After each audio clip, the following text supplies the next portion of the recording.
This week on Eagan AM. Digital assistants, ice sculptures,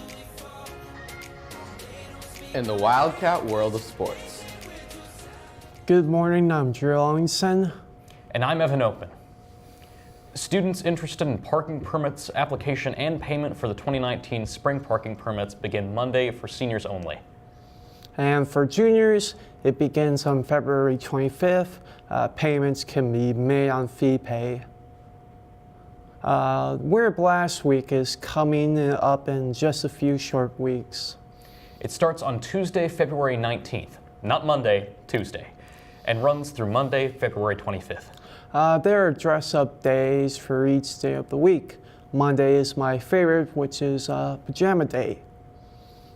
On Thursday, February 21st, the Amazing Race will take place.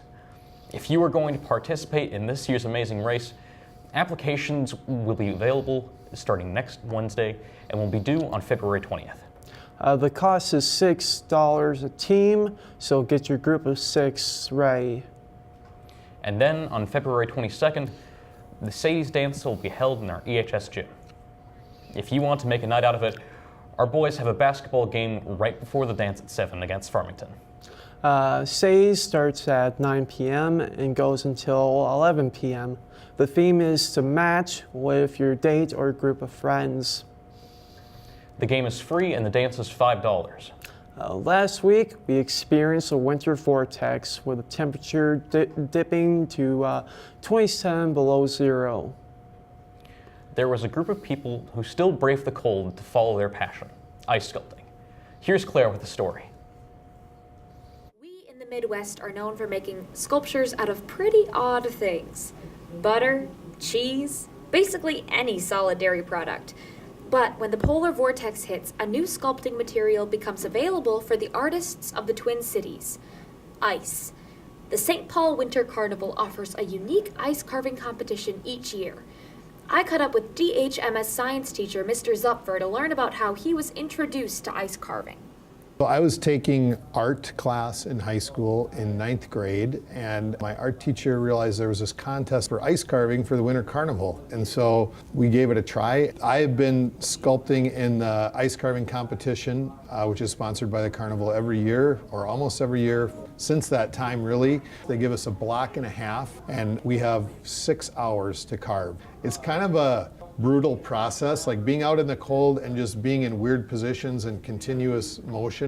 Mr. Zupfer went on to explain to me that this year, him and his carving partner won the artisan competition at the St. Paul Winter Carnival. So I carved myself. It was a recreation of the sculpture I did to propose to my wife 20 years ago. I came up with redoing the sculpture I did to propose to my wife. Probably the toughest part of that, the guy who was down on one knee proposing started out as a half block and he needed to be bigger than that. Again, we had to cut off a part of the block used to cut the girl and fuse that on top of the half block to build up the block to make the figures proportionally sized.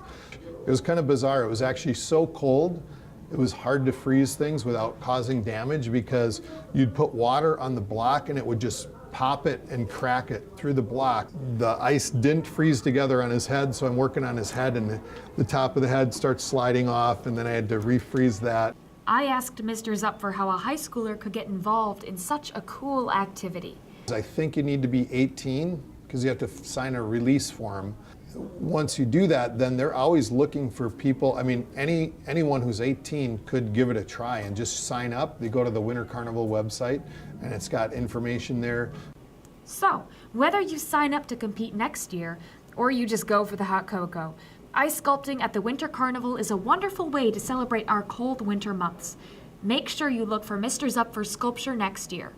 Signing up for Eagan AM, I'm Claire Nelson. Thanks, Claire. A few weeks ago, Eagan AM started a new segment where we talk to EHS teachers about some of their past jobs. And then you guys vote on who you think had that job. We have Brooke live in studio.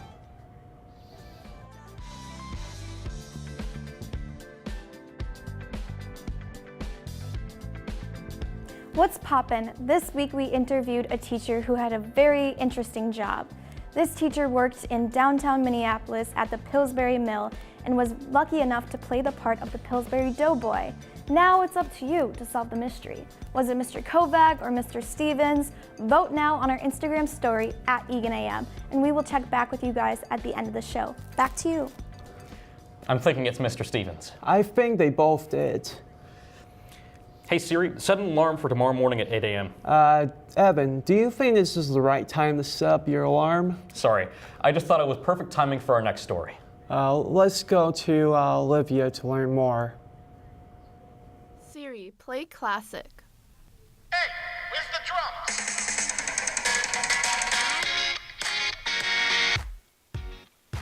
Not much larger than a can of soda, digital assistant devices are bringing artificial intelligence into our homes and into the future.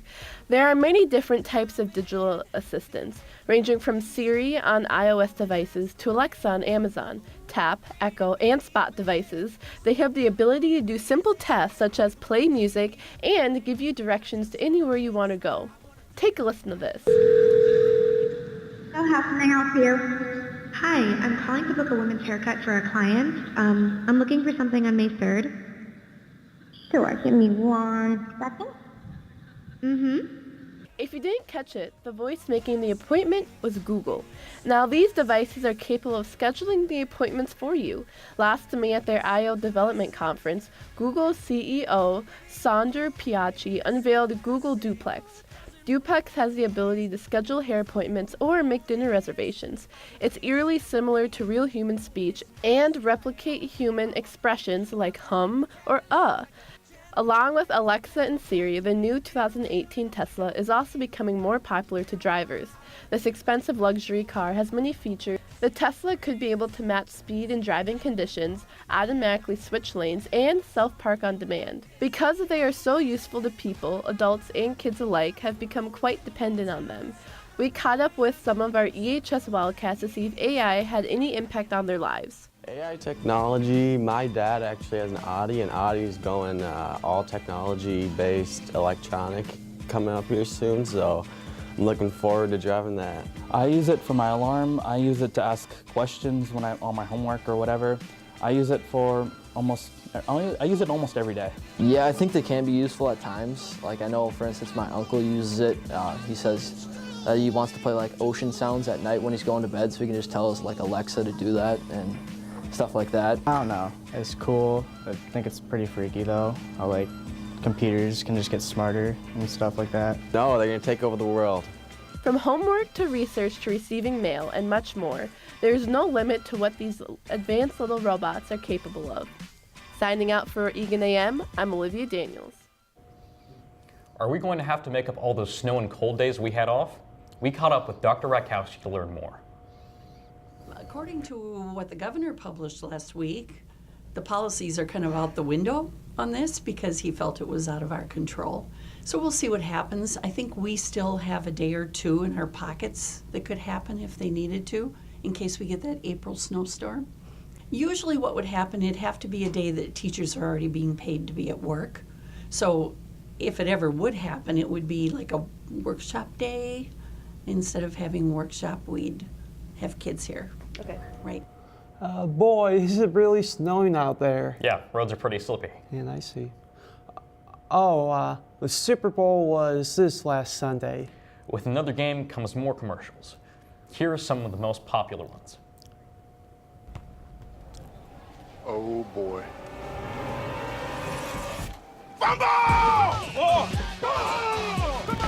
My favorite Super Bowl commercial was the one with like Peyton Manning about like the chicken parm, because that's kind of a classic.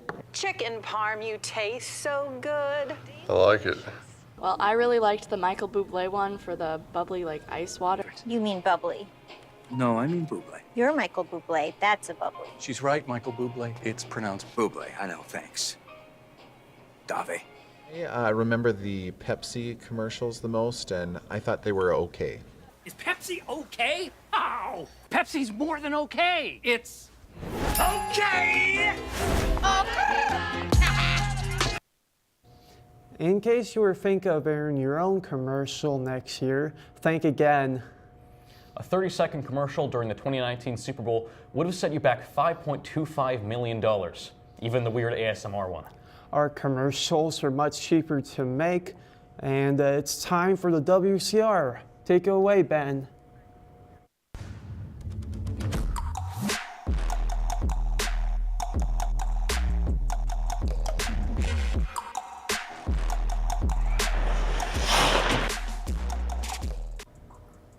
What's up, Wildcats? Our teams have been busy over the past couple of weeks, so let's get right to it.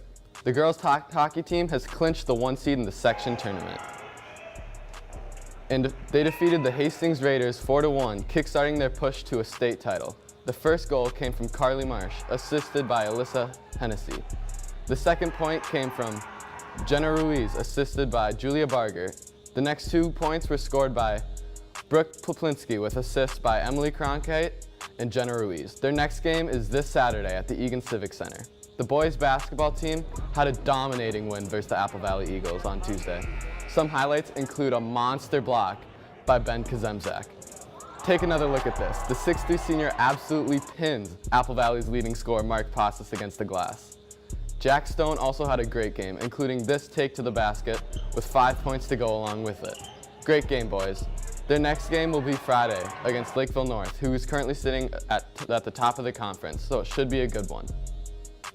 Girls gymnastics had their final home meet this past Tuesday. The Cats won with a score of 143.9 to 136.8. We had some great performers, including Hannah Macrone, who won the AA with 37.75, and Tegan Rambolt that won the floor exercises. Their regular season record is 5-2. The section tournament is on Friday, February 15th at Eastview. Great job, ladies. Both the Wildcat ski teams had their section tournaments this Tuesday. Alpine had their sections at Buck Hill, where Isaac Hostad and Ryan Rayland qualified for state from the boys team, and Hannah Burns qualified from the girls team. Nordic had their section meet at Highland Reserve Tuesday as well. The girls team had performances by freshmen Olivia Matzloff scoring 85 points, Kyra Kusnarek scoring 75 points, and Maddie Erickson scoring 69 points. Our top 3 performers for the boys were Joshua Werman scoring 92 points, Brian Dilla scoring 90 points, and Sam Marshall scoring 87 points. Boys swim and dive lost to Lakeville North on their final dual meet of the season. On the bright side, Jason Keller set a new record in the 200 freestyle with 142.48 points. Last, we would like to congratulate the 4 students who signed national letters of intent yesterday. Soren Thrall, Cody Smith, Isha Varman, and Taylor Elder. Congratulations, Wildcats. Back to you guys. Thanks, Ben. Looks like the results for the Instagram polls is in. Let's go back to Brooke, to find out who was the pudgy little doughboy. The poll shows that you believed, drumroll please, Mr. Stevens was the Pillsbury Doughboy. Were you correct? Roll the clip. As an adult, worked at Pillsbury in Minneapolis, and I got to be the doughboy one day at Mall of America. Yes, I was the doughboy. Wow, that was a crazy job to have. Roll caps and back to you. Thanks, Brooke. And finally, congratulations to our one-act play. They earned first place at sections and will be advancing to state. It will be held at St. Catherine's University tomorrow at 11:45. And that's all we have for you this week, Wildcats. Have a great 3-day weekend.